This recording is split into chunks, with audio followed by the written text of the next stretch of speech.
성경을 가지고 예수와 그 부활을 전하던 바울.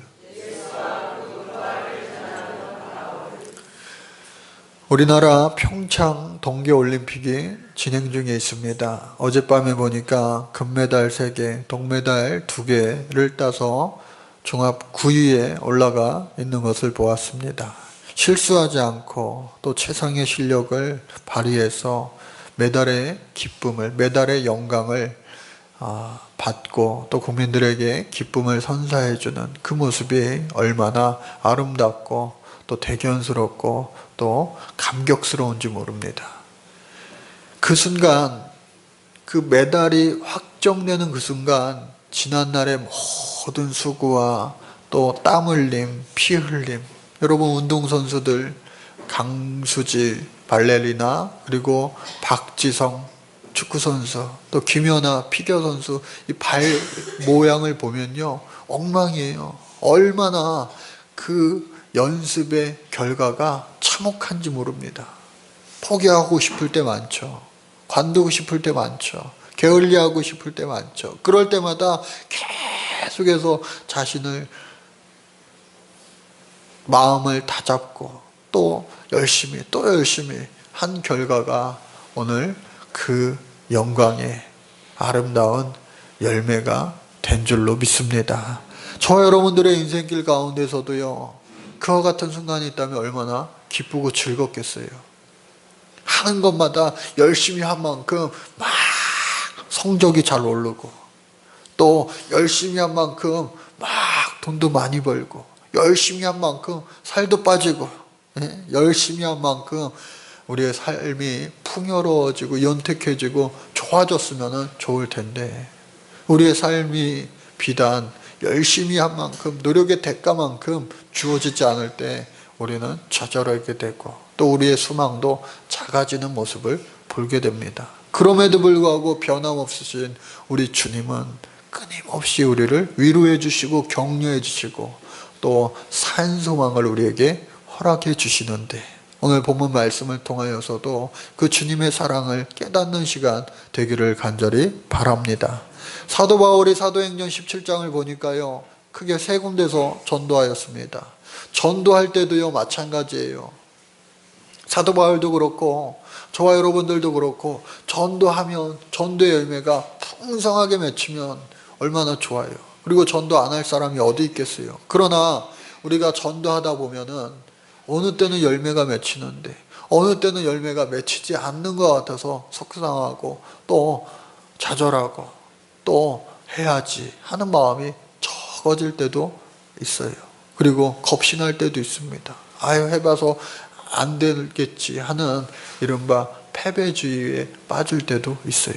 그럼에도 불구하고 우리는 계속해서 전도해야 되는데, 왜? 전도의 열매는 우리의 몫이 아니라 하나님께서 주시는 것이다 라고 하는 사실 때문입니다. 전도에 그렇게 많은 열매를 거두었던 이 사도 바울, 오늘 보니까요, 첫 번째로 데살로니가 전도를 했습니다.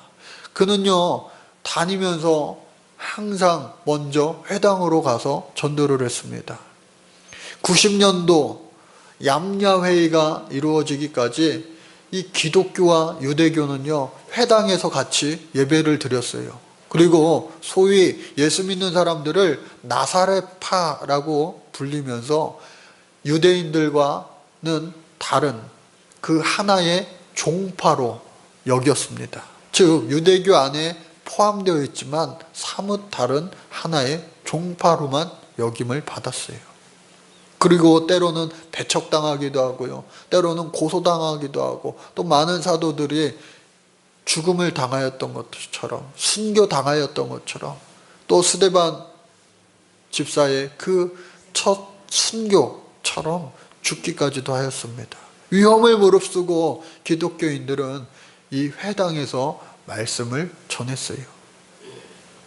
이 데살로니가에 가서도 마찬가지였습니다. 먼저 회당에 들어가서 하나님 말씀을 전했어요. 먼저 하나님 앞에 다 같이 예배하고요. 왜? 똑같은 하나님이니까.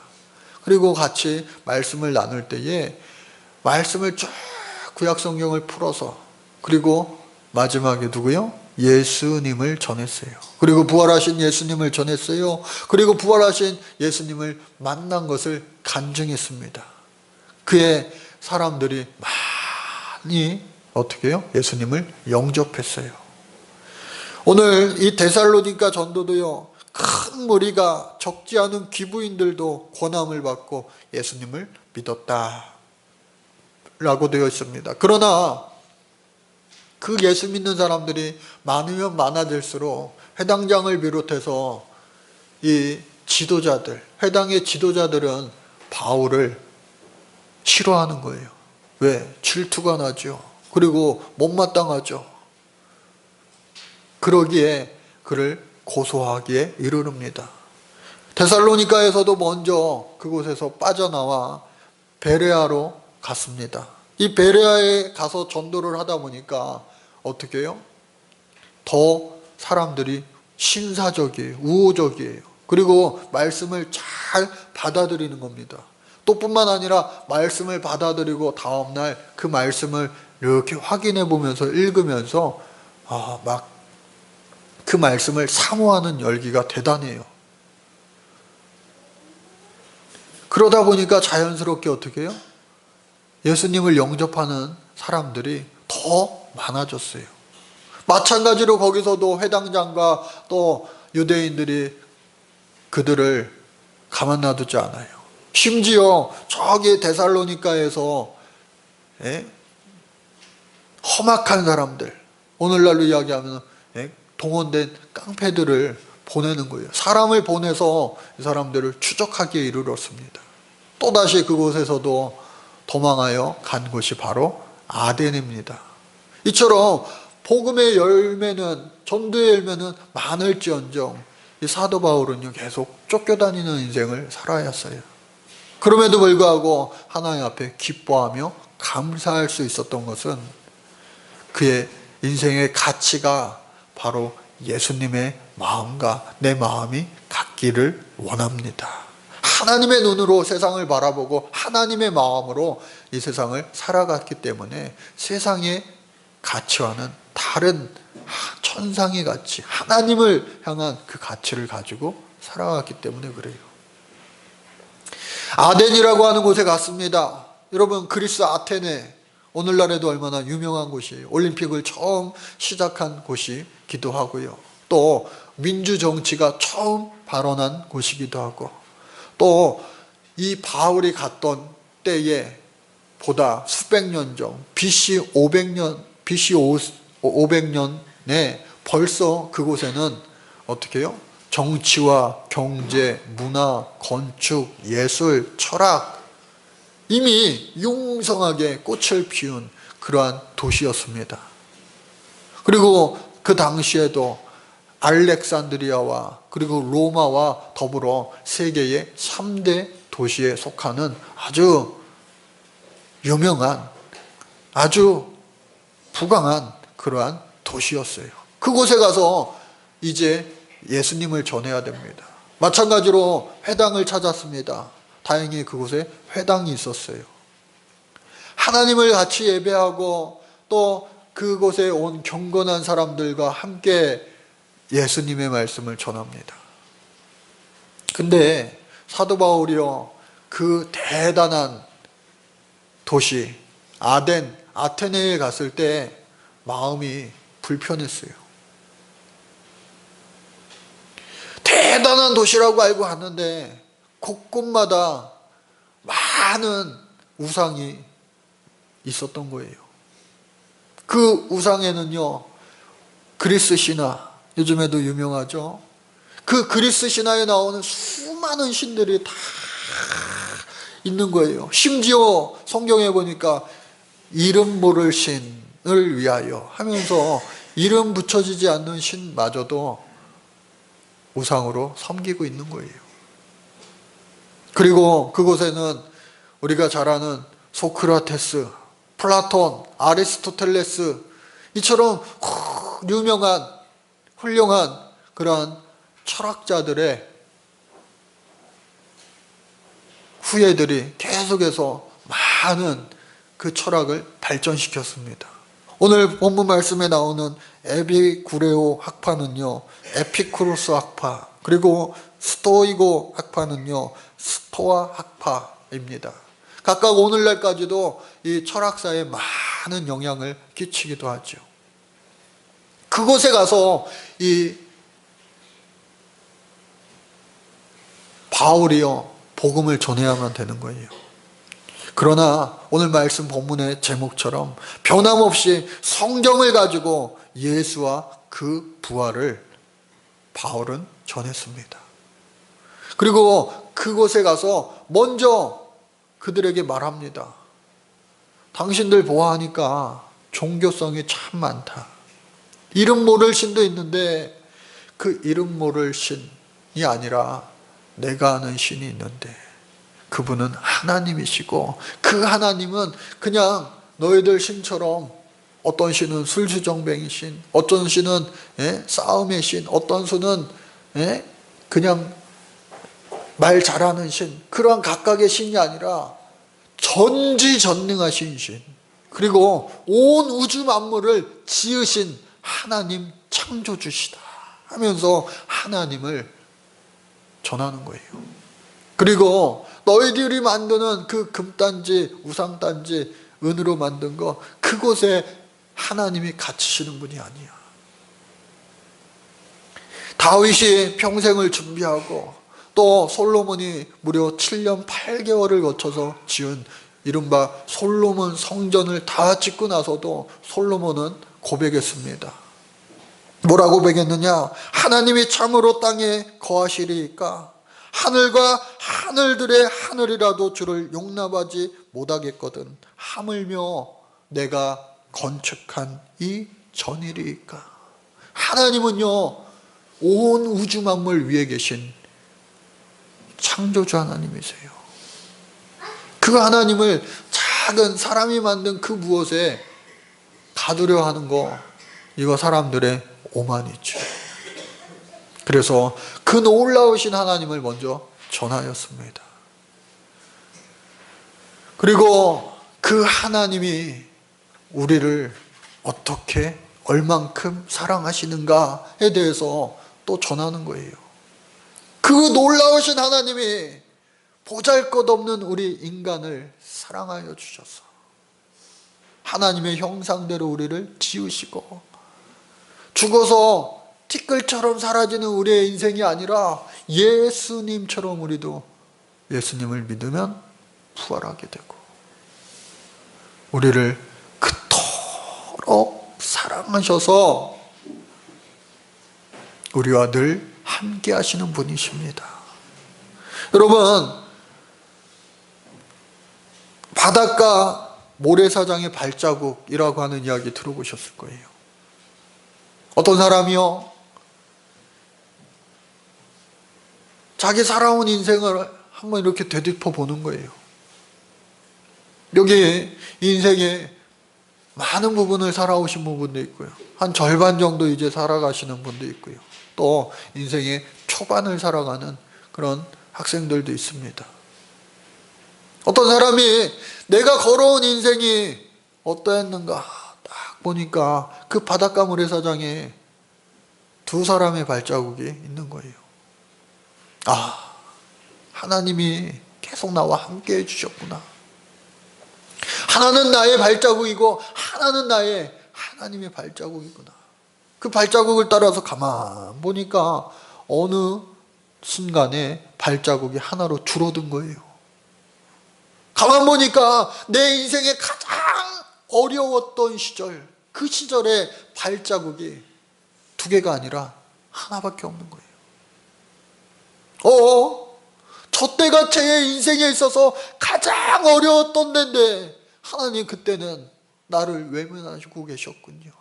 하나님의 나를 함께 하시지 않아서 그토록 내가 더 힘들고 어려웠던 거군요. 하나님을 향하여 질문했습니다.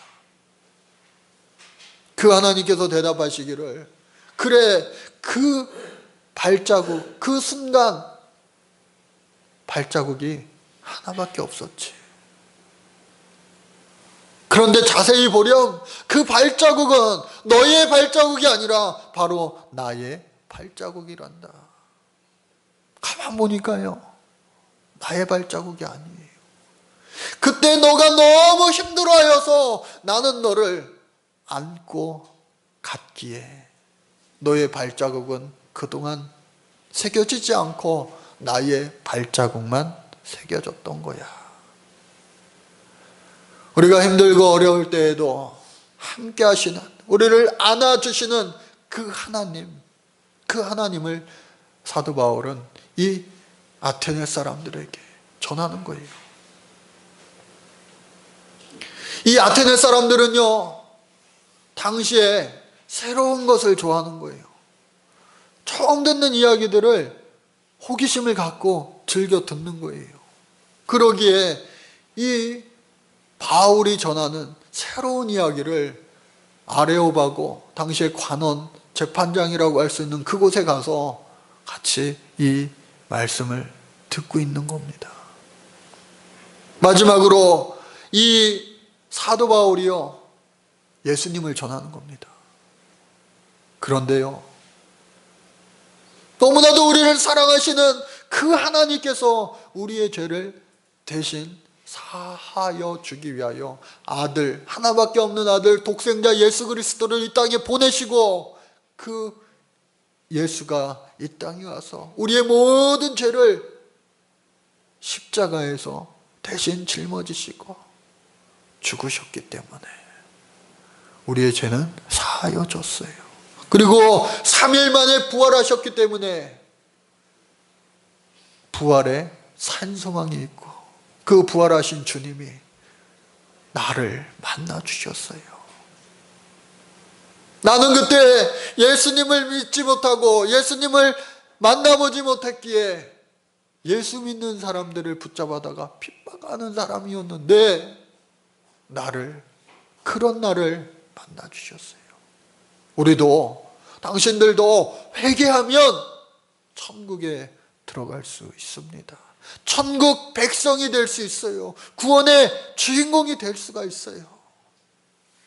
복음을 전하는데 처음 듣는 이야기라 호기심은 가지고 들었지만, 아무리 생각해봐도 자신들의 그 철학적인 논리로는 이해가 되지 않는 거예요. 아니, 어떻게 죽었다가 다시 살아난단 말이야.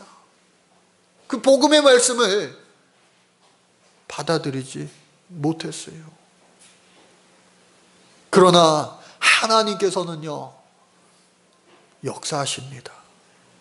그 오만함으로 가득 찬 아덴 사람들, 그리고 지식으로 가득 찬, 철학으로 가득 찬 그 아덴 사람들에게도 복음이 전해질 때에, 당시에 그 아레오고 관원이었던 12명의 관원이 있는데 그 중에 한 사람이었던 사람, 바로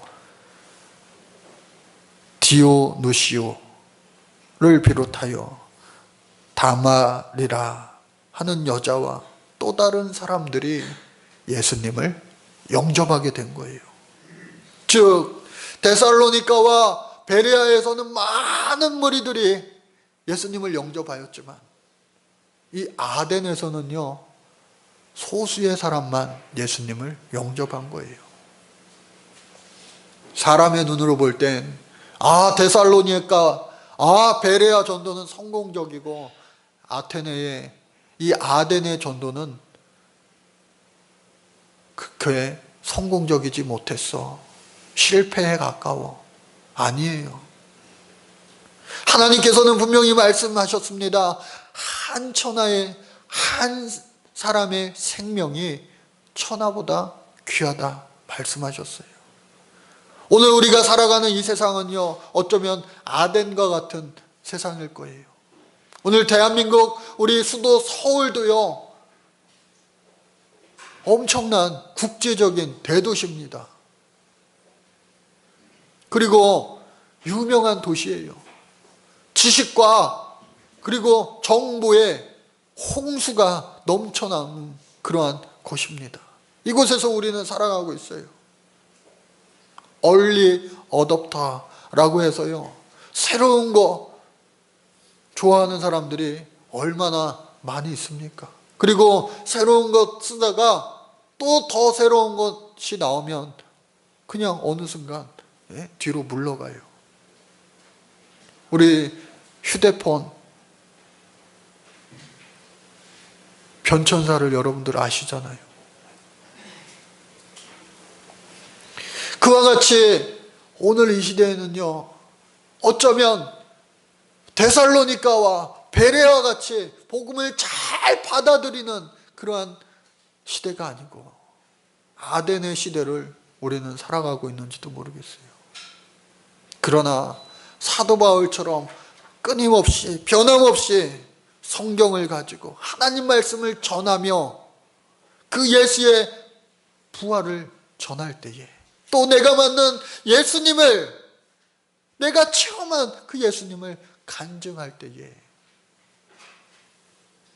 아덴에서처럼 비록 소수이지만 하나님께서는 역사하심으로 말미암아 준비된 영혼들을 만나게 해주시고 또 구원받은 성도의 수가 늘어나가게 우리 교회를 사용하여 주실 줄로 믿습니다.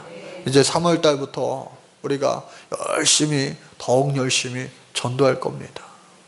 그리고 사순절 여러 가지 위하여 우리가 함께 기도하고 있는데, 바라기는 우리 교회 하나님 앞에 예배하는 공동체, 또 선교하는 공동체, 생명을 살리는 공동체, 그리고 섬기며 사랑하며 위로하는 공동체, 그 공동체의 교회의 아주 본연의 역할을 잘 감당할 수 있는 우리 교회가 앞으로 더욱더 큰 영향력을 이곳에서 펼쳐나가야 될 줄로 믿습니다. 그러기 위하여 우리가 끊임없이 성경을 가까이 하시고요, 또 우리가 받은 그 예수님의 첫사랑, 언제 그랬냐는 듯이 새로운 그 무언가에 우리의 주님을 향한 그 사랑과 열정을 빼앗기지 말고 성령 충만함으로 말미암아 변함없이 주님을 전하며 또 예배하며 기도하며 찬양하며 전도할 때에 우리 하나님께서는 우리가 다 알지 못했던 주님의 그 넓은 사랑, 넉넉한 사랑, 아니 어쩌면 우리가 평생 살아가면서도 다 알 수 없는 하나님의 그 크신 사랑을 알게 하시고 또 인생에 많은 즐거움과 기쁨과 희락을 누리게 해 주실 줄로 믿습니다.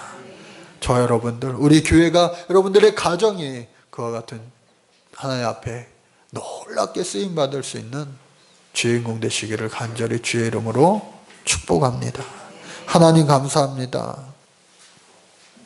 우리가 이 세상 살아갈 때에 언제든지 변함없이 주의 말씀 가지고 세상이 바뀐다 할지라도 오직 주님만을 따라 살 수 있는 이 시대에 사도 바울과 같은 사람 되게 하여 주시옵소서. 그때에 주시는 하나님의 세상과 좋게 비교할 수 없는 놀라운 기쁨과 감사와 희락을 맛보게 하여 주옵소서. 예수님 이름으로 간절히 기도드립니다. 아멘.